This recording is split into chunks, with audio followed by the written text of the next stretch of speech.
Salut à tous, alors c'est Frédéric Delavier. Alors je fais cette petite vidéo sur l'évolution et sur la bipédie pour expliquer comment la bipédie est apparue parce que beaucoup de gens se posent la question, les chercheurs aussi actuellement, et je viens de trouver un truc fondamental sur l'apparition de la bipédie. Alors la bipédie est apparue en forêt, la forêt c'est un milieu riche comme j'ai déjà dit, dépourvu de grands prédateurs, donc c'est plus facile de se déplacer au sol, c'est moins risqué, en plus on peut aller se réfugier dans les arbres, trouver à manger dans les arbres. Dans un milieu riche, la bipédie est apparue dans un milieu riche où nos ancêtres avaient obligatoirement un certain poids, donc c'était des primates d'un poids important, pas des petits primates comme les macaques, qui eux ont une bipédie à quatre pattes. Donc c'était des primates, pas des macaques, donc des gros primates, donc genre chimpanzés, qui étaient des quadrupèdes arboricoles, mais d'un certain poids. D'un certain poids, pourquoi? Ça joue d'une façon très importante, c'est-à-dire quand on est dans un milieu riche, comme la forêt, donc il n'y a pas de sélection sur les individus les plus petits ou les plus économiques, donc on peut avoir un certain poids, on peut manger beaucoup, on grossit, mais en contrepartie, quand on grossit, les déplacements dans les arbres se font d'une façon plus difficile, parce que on est plus lourd, une branche peut casser, on a intérêt d'avoir une très bonne perception plus du monde, et c'est surtout l'accroche dans les arbres, comme on est lourd, les mains peuvent lâcher, on peut tomber, surtout si on se déplace vite. Donc, il se passe que les gros singes, si vous remarquez dans les zoos, donc orang-outans, gorilles, chimpanzés, comme ils sont lourds, comme ce sont des singes d'un poids important par opposition aux macaques, aux espèces plus petites, ils ont obligatoirement les doigts en crochet. Ça veut dire qu'ils ont les muscles, comme j'avais expliqué, les muscles des fléchisseurs des doigts courts, ce qui n'est pas un défaut, mais c'est quand on est arboricole, ça permet, comme ils sont courts, donc là comme ça, ce sont des muscles qui fléchissent les doigts, comme ils sont très courts par rapport à nous, parce que nous on dérive de ça, quand ils mangent, ils sont obligés de fléchir le poignet pour tendre les bras et avoir des prises relativement fines, bien qu'ils aient un petit pouce. Mais quand ils étendent la main pour aller chercher une branche, leurs doigts se recourbent automatiquement en crochet, parce que justement, ils ont les fléchisseurs courts, donc ils peuvent étendre les doigts que dans cette position, et quand ils étendent, les doigts se trouvent en crochet. Pourquoi? Comme ils sont lourds, et comme ils prennent des fois de la vitesse dans les arbres, quand ils jettent d'une branche à l'autre, bien qu'ils fassent moins que les petits singes, ils n'ont pas besoin d'une force musculaire énorme pour se maintenir. Ils ont un crochet automatique, si vous voulez. Ça forme un crochet. Donc plus on est lourd, plus on a des fléchisseurs courts. Mais qu'est-ce que ça fait que ces fléchisseurs courts? C'est un avantage énorme pour le passage à la bipédie. Pourquoi? Donc c'est les causes ont des effets. Pourquoi? Parce que quand ils passent au sol avec ce certain poids qu'ils ont, donc leurs fléchisseurs courts, ils ne peuvent pas marcher comme les macaques qui marchent sur la paume des mains. Ils sont au sol. Là j'ai un petit dessin, je vous montre. C'est pas moi qui l'ai fait celui-là, c'est mon maître Schulz, le plus grand primatologue. Tout le monde toujours copié, jamais égalé. Vous voyez là, vous voyez un macaque, petit poids, pas lourd. Alors lui, il marche sur la paume de main. Pourquoi? Parce qu'il n'a pas besoin de fléchisseurs courts. Lui, la force musculaire lui suffit. Il prend de la vitesse, il n'accumule pas assez d'énergie cinétique comme il a un petit poids, pour pouvoir se raccrocher avec pour avoir besoin d'une super force musculaire pour s'accrocher. Non, lui, hop, il a un petit poids, il peut s'accrocher facilement. Et quand ils sont encore plus petits, les animaux arboricoles ont des griffes, c'est-à-dire que leurs griffes permettent de s'accrocher plus facilement. Quand on est lourd, on n'a plus de griffes. Donc on peut avoir les mains qui s'agrippent musculairement comme les macaques. Et pour les gros singes, ils sont trop lourds. Alors eux, ils ont les doigts qui commencent à être des crochets. Et comme on le voit pour un chimpanzé, ici, vous voyez, il a les doigts en crochet. Quand ils sont petits, ils ont les doigts en crochet quand ils marchent. Donc qu'est-ce qui se passe? Qu'est-ce qui se passe? Ça veut dire que quand ils sont au sol, ils marchent sur les phalanges. Parce que c'est très gênant de marcher comme ça. Là, on voit le petit, parce qu'il est petit, il ne sait pas encore bien marcher. Très bon dessin de Schulz. Vous voyez, il a les doigts fléchis. Et vous voyez, quand il est adulte, il marche sur les phalanges, parce qu'il ne peut plus étendre. Si vous commencez à étendre, je mets comme ça, étendre les doigts, comme les fléchisseurs sont courts, vous êtes là, vous voyez, là, vous êtes sur les phalanges.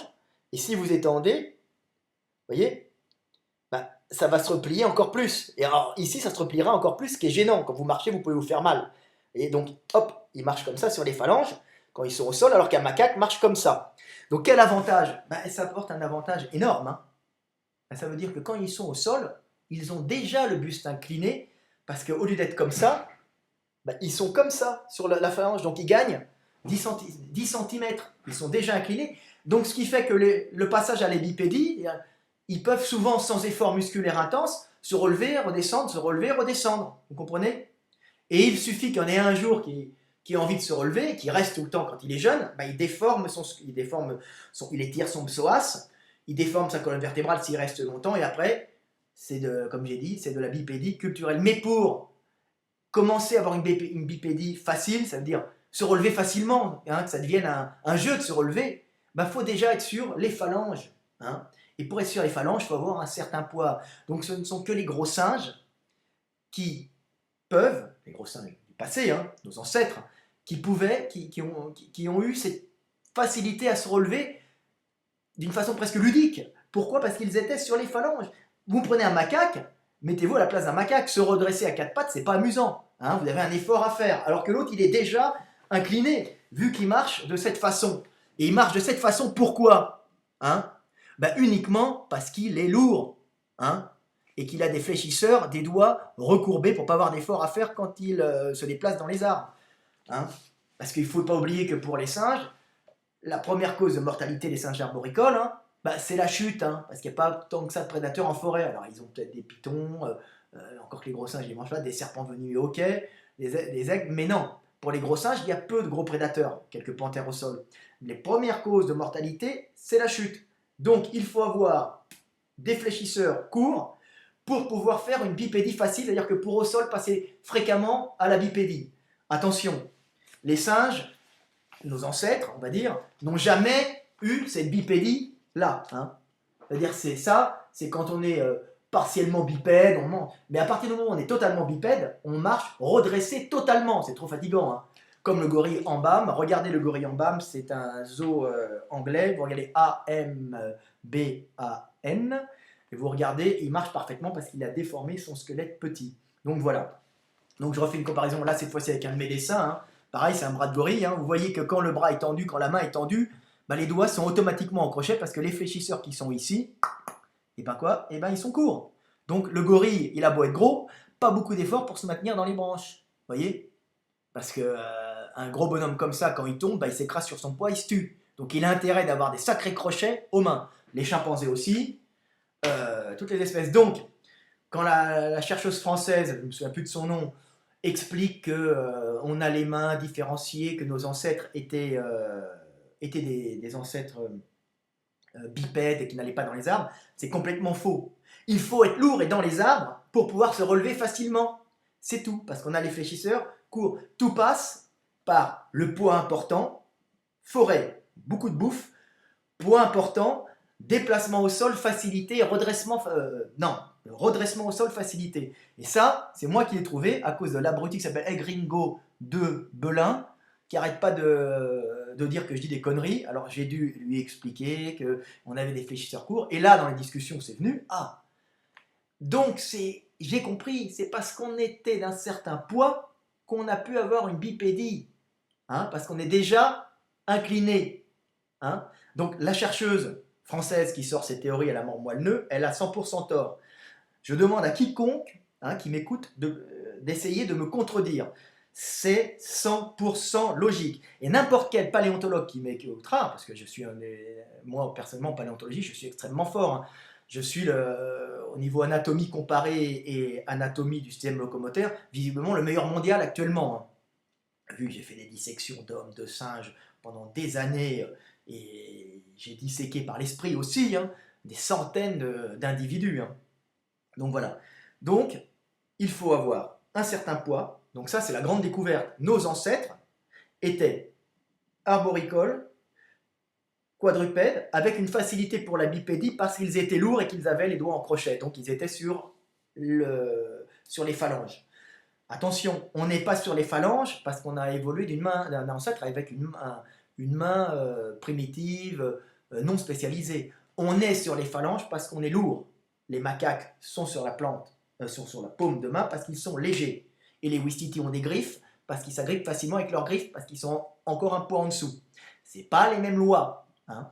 Donc voilà, c'était pour dire ça. Alors merci El Gringo de Belin, que tu es très con, mais tu m'as énervé. Grâce à ça, on a trouvé un truc fondamental. On a trouvé que nos ancêtres étaient habités en forêt, nos premiers ancêtres bipèdes habitaient en forêt et avaient un certain poids, et que la bipédie totale demande à la base d'avoir un certain poids pour avoir des fléchisseurs des doigts courts, pour marcher sur les paumes, sur les phalanges, pour avoir le buste déjà redressé et pour comme ça, d'une façon ludique, être souvent debout.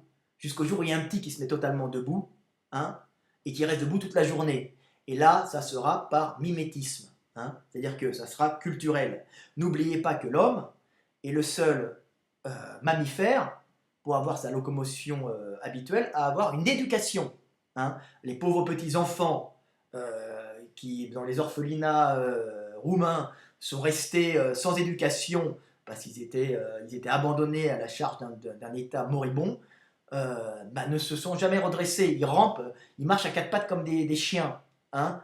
Et l'histoire du gamin véronais qu'on a retrouvé, qui avait vécu tout seul, le pauvre gamin, il y en a peu parce qu'il meurt en général, il marchait à quatre pattes, il était quasiment incapable de se redresser. Hein.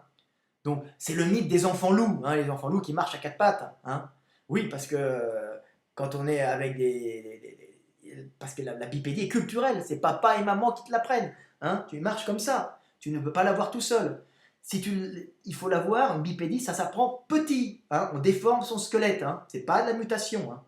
La mutation, ça vient après. Mais les premières bipédies ont été culturelles et facilitées par un poids important, des fléchisseurs courts, un buste incliné parce qu'on marche sur les phalanges, hein, sur le bout des phalanges, et qu'on a le muscle incliné avec le bras, le doigt, la main tendue. Donc on gagne 10, 15, 20 cm, on est incliné au lieu de marcher le dos horizontal. Donc voilà, j'espère que vous avez compris. Hein.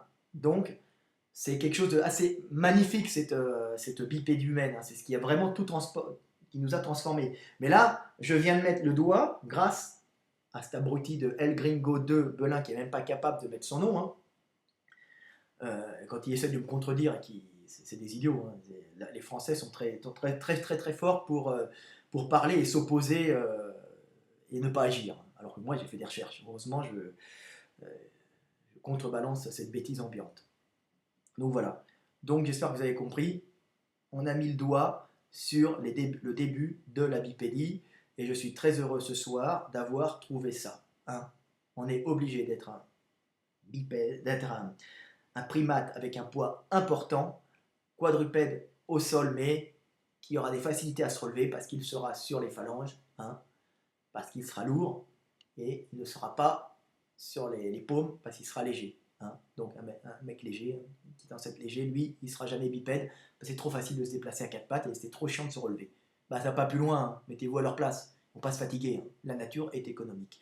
Salut, c'était Fred Delavier, encore une belle découverte de ma part, je n'arrête pas. Hein. Je vais recevoir un prix Nobel bientôt. Salut!